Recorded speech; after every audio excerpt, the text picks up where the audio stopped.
Il avait pris sa plus belle plume d'ange, et dans un ciel étoilé, il inscrivit avec des lettres de lumière « Voici que je viens vous annoncer une bonne nouvelle. Aujourd'hui vous est né un sauveur. » Laissons résonner en nous cette musique comme si nous l'entendions pour la première fois. Une bonne nouvelle raconte les astres lumineux. Une bonne nouvelle vient changer le cours de la vie. Une bonne nouvelle, c'est du bonheur prêt à germer. Aujourd'hui, ce qui rend le cœur léger, c'est l'annonce d'une naissance. Dieu s'est fait homme. Il habite dorénavant parmi nous. Il réside en nous. Par l'événement de l'incarnation, Dieu a choisi de s'agenouiller auprès de son humanité. Il n'attend pas que nous le vénérions, que nous l'adulions.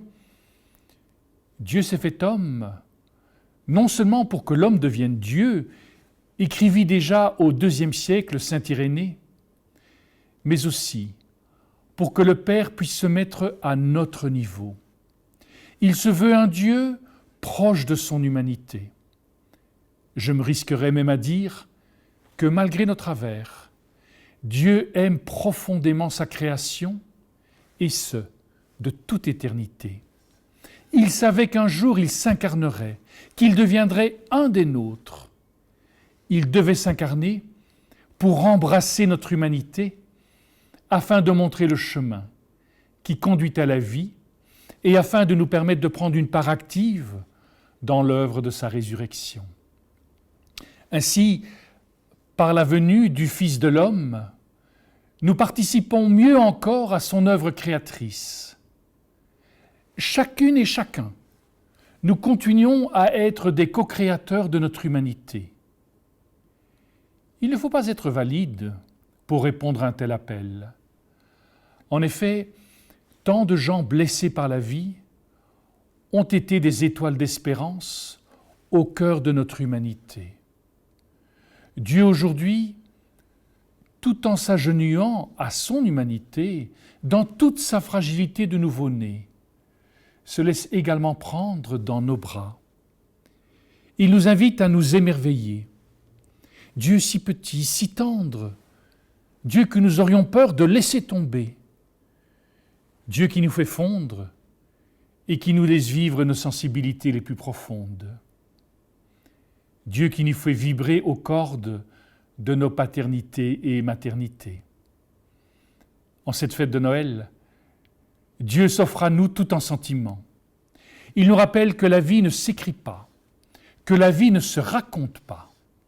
La vie, elle se vit. Et Dieu, en se faisant homme, nous offre une telle possibilité. Je suis l'auteur et le conteur de la plus belle histoire du monde, celle que je ne me lasserai jamais de composer, puisqu'elle dit tout simplement un peu de moi et un peu de Dieu. Je n'ai plus besoin de rêver, de jouer à ces super-héros adulés. Je peux créer mon histoire avec mon héritage fait de force et de fragilité. Et pourquoi m'en ferais-je, puisque je suis appelé à être Dieu, même dans mon humanité? Et c'est donc dans un monde comme le nôtre, habité par des personnes comme vous et moi, que tout simplement Dieu s'invite à partager quelques années de notre condition humaine. Il vient s'agenouiller auprès de nous.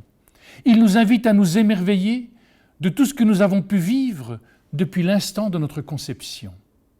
Il nous convie à nous réjouir de tous ces gestes de tendresse, de tous ces moments d'amitié vécus en vérité, de toutes ces années d'amour offerts l'un à l'autre, de toutes ces paroles de douceur échangées.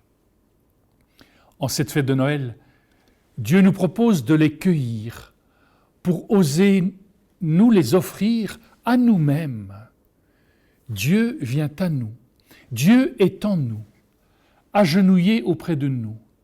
Il nous prie alors, le cœur rempli de la beauté de notre humanité, de nous laisser guider par notre étoile intérieure, don de l'Esprit Saint, pour nous amener là où la vie nous conduit, mais en toute confiance cette fois, car nous sommes convaincus que ce Dieu qui s'est agenouillé auprès de nous pour que nous puissions nous aussi pris dans notre réalité humaine, laisser éclore en nous toute cette part divine qui est présente, afin que la lumière de Noël éclaire la beauté intérieure de chacune et chacun d'entre nous.